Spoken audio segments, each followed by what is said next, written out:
Alright, everybody. I know that I haven't made a video in quite a while, so I'm going to start the new year off right. And we're going to start off with the top 10 favorites and worsts of 2011 for movies.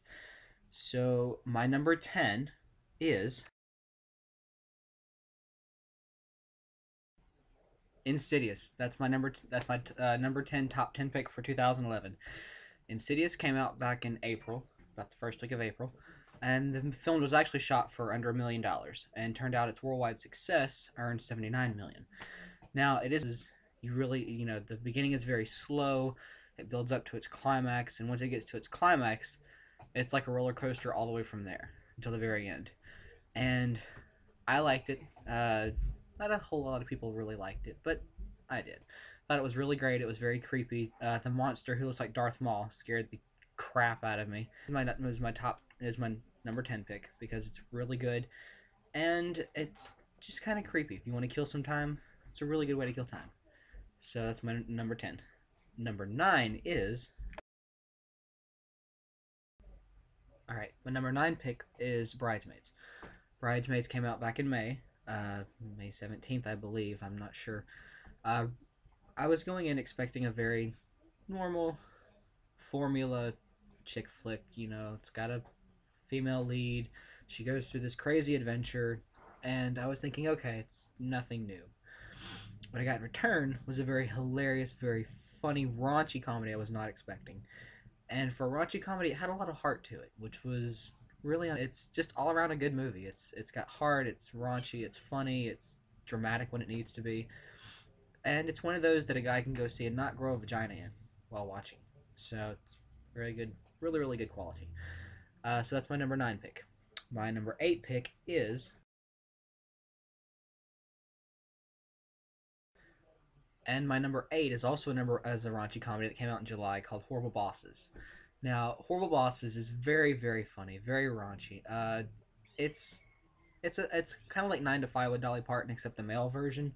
So funny. The reason why this one's number 8 and not number 9 is because I think number I think Horrible Bosses was more relatable than Bridesmaids in certain aspects, and it's all around really funny. And love Jennifer Aniston's role in it. She was so raunchy. She was so funny, and it was a side I've actually never seen to her before, so it was good to see her do something different. Really, really liked her in that movie, and I really liked Jason. Really great, and Charlie Day was phenomenally funny. So number 8 is Horrible Bosses, and my number 7 pick is my number 7 pick is Super 8. Super 8 came out in June of this year. Super 8 is a popcorn fluff movie that is very fun, very actiony, very just all around really good. Steven Spielberg did a really, really amazing job in this movie. And J.J. Abrams, with his follow up to Star Trek, this was the right choice for him. It had science fiction, it had action, it had suspense, and there were quite a few parts that made you jump. You didn't really know where the movie was going. From the trailer, you didn't even know what the movie was about, hardly. And it's just a good throwback to the old adventures like The Goonies and a lot of older movies that are really great. It's one of Steven Spielberg's nostalgia films. It really goes back to his beginnings. So Super 8 was very great, very intelligent too. It really made you think. And it was just all around it was a fun movie. It was a really fun, especially the train sequence was really good. So that was my number 7 pick, was Super 8. My number 6 pick for 2011 is all right. My number 6 pick for 2011 is Terrence Malick's Tree of Life. It's a very unique movie, very out there movie. It's a really great movie. It's got a really great story to it, and it's actually got two or three themes that go along in the movie that you really kind of don't get, but by the end of the movie, you kind of figure it out through what you see. And when he tells his story, he doesn't use words. There's not a whole lot of talking in it, but he uses images and sounds and all these different things that you really have to think about. It's very deep and emotional. I can tell this is one of Terrence Malick's more personal films, and through the images, you kind of understand the story better. You understand the characters better. Brad Pitt is so good in this movie. This is up there with Benjamin Button, I believe, and Jessica Chastain. as you all might know her from The Help. She was very good. Both of those were phenomenal actors and actresses. And the reason why it's number six is because it's one of those after you see it kind of movies. You have to really think about it, and you'll be talking about it for 3 4 days. And it was all around a great movie. It was just very interesting. It's one of those you're either going to love it or you're not going to like it at all. And I really, really liked it. I thought it was really great. So that's the reason why it's number six. My number five film of 2011 is. Alright, number five for 2011 is The Help. The Help is such a great movie by Catherine Stockett, who originally wrote the book. It was so good about the Southern maids back in 1960 who worked for the upper to middle up to upper class white citizens, and it is so good. The history, the relevance, the acting was superb, and Emma Stone did a great job, and Octavia Spencer. Just they were both really, really well. Jessica Chastain, who was also in Tree of Life, is Celia Foot in The Help. Actresses were phenomenal. They were so well written. They transferred from the book very well. It was all around a great movie, and it's been nominated for quite a few awards. And if you have seen it or have read the book, it's definitely one of those rare movies that captures the book's essence and just goes with it. And you'd really be really happy if you've read the book and watched the movie like I have. Transferred very well, very relevant to today's culture, today's media, and it was all shot in location in Greenville, Mississippi, and it was an amazing film. It was just simply phenomenal. It was really great. The reason why it's not number one is because there are a few things about it that there's a few other films that are just a little bit better. But number five definitely goes to The Help because it's so well written, so amazingly acted and directed. So that's the reason why it's number five. Number four is. Okay, guys, so number four that ranks in for 2011. Now, most of you may not agree with this. You may think it should be number one. But in my opinion, it's number four because there are three other movies that are just as good as this one. And my number four is Harry Potter and the Deathly Hallows Part 2. Now, it's a saga, it's been really popular since it first came out. And the reason it's not number one for me is because there are some differences from the books. Just a few. The whole series, I mean, it's one of those that I could rewatch over and over and over again, and it's really well done. It went out with a bang. It did the series justice, and I'm glad they split it into two parts because one built up the story and two is just the grand finale. And so Harry Potter: Deathly Hallows Part 2 is definitely my number 4 pick for 2011. My number 3 pick, which surprisingly enough is the interesting. All right, guys. Number 3, surprisingly enough, is Warhorse by Steven Spielberg. I saw this movie actually the day before yesterday, and I have to say it was so good. They actually used real horses, which I know that sounds retarded when you hear it because you're like, well, it's war horses. Of course, it's a real horse. But they actually used real horses for the entire film, and if you've seen the film or if you've even heard about the film, there's a lot that goes on. It's very emotional, and Steven Spielberg, he pulls it off. I have to hand it to him. I have to hand it, and he just pulled it off as a whole. And it's not cheesy in any way. And I was afraid it's going to get a little bit cheesy because I was like, okay, Steven Spielberg, I know he can do action, I know he can do suspense because of Super 8, but I want to see how he tackles the emotional side, and he did a really good job, really good job. And it's one of those. I'm not going to lie to you guys. I almost cried at the very end. I almost cried because it was really good. And I don't usually cry a lot, so for a movie to make me do that is really good. Um, so that's my number 3 pick was Warhorse, and my number 2 pick, surprisingly, is a movie you've probably never heard of, but if you have heard it, you need to see it. And my number 2 pick is. Okay, guys.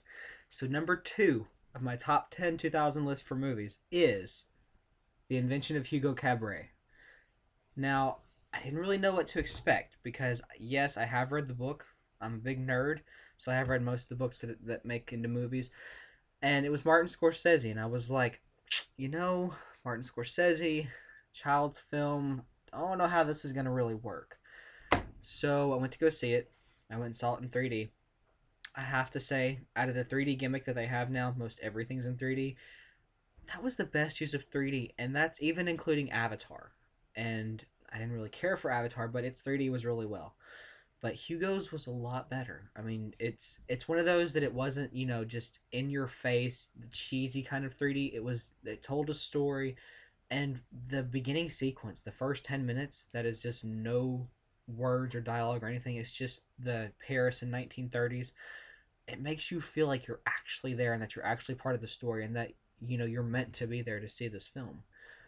And it was so well done. And the book actually doesn't have a whole lot of dialogue to it anyways, but what Martin Scorsese did, it was really really well. And from the poster's got this gigantic key on it, as you'll see, as you've seen.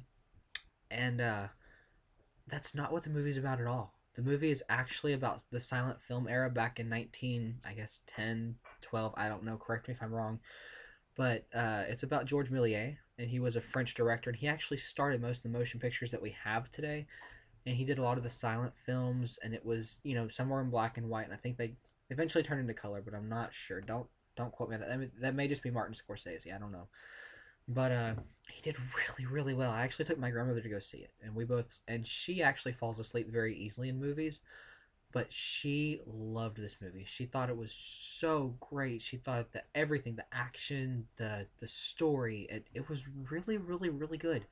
And Jude Law was really good in it too, and it was very believable. The whole movie pulled off every stop, and it was phenomenal. I mean, it was just one of the best movies of 2011, besides the number one pick, which you'll see in just a second. But for number two is definitely the invention of Hugo Cabaret. Okay, guys.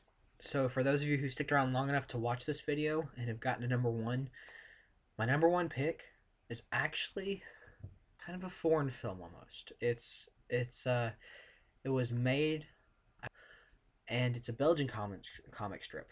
So I'm gonna be a little bit biased because I have read some of these comics and I really really liked them, and I thought, okay, now how is this gonna transport to the main screen? Because I was like, I'll say that in just a second, but it was so great. I was wondering how they were gonna do this justice. So if you haven't caught on by now, my number one pick is The Adventures of Tintin, and it was so good. It's actually again another Steven Spielberg films. He's made it three times in this list with Super 8, War Horse, and now The Adventures of Tintin.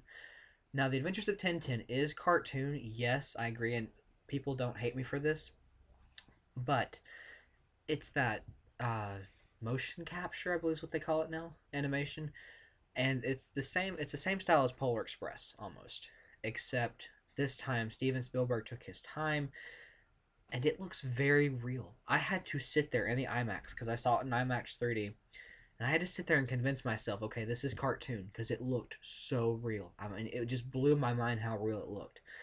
And the 3D was really great. 3D was kind of like Hugo. It was more of a storyteller than a gimmick, and it really worked very well. Now, uh, it was phenomenal. I really didn't have any complaints about it except the ending. I did not like how it ended, but I see why he did that to keep you interested and to make you want to see another one. And before you guys, go, well, it's foreign, it's Tintin. Um, Believe it or not, this movie was just now released in the United States back on December 21st. The movie actually has been out since August overseas, but they worked really well together on that movie. And Jamie Bell, tip my hat, you made a great Tintin. Uh, Very believable. The facial expressions, you would not believe how well they've done that. I mean, the hair, the eyes, the face. I mean, it all looked so real. And so that's my number one is the Adventures of Tintin. I'm gonna be like I said, I'm gonna be a little bit biased because I like the comics. But and just fair warning for you guys out there, I have not seen every movie made in 2011. I have not even begun to come close to seeing every movie. So if there's a movie that's on this list that you think deserved to be on the list, comment on it below on Facebook or on YouTube and tell me what you think. Because, like I said, I have not seen, all these movies. I have seen just probably about 50 movies this year. but I have not seen all of them. And so if there's one, that I've forgotten to mention, or if you think there's one that should have been on this list but wasn't included, write it in the comments below and tell me about it. So up next is my top 10 worst of what I absolutely hated of 2011.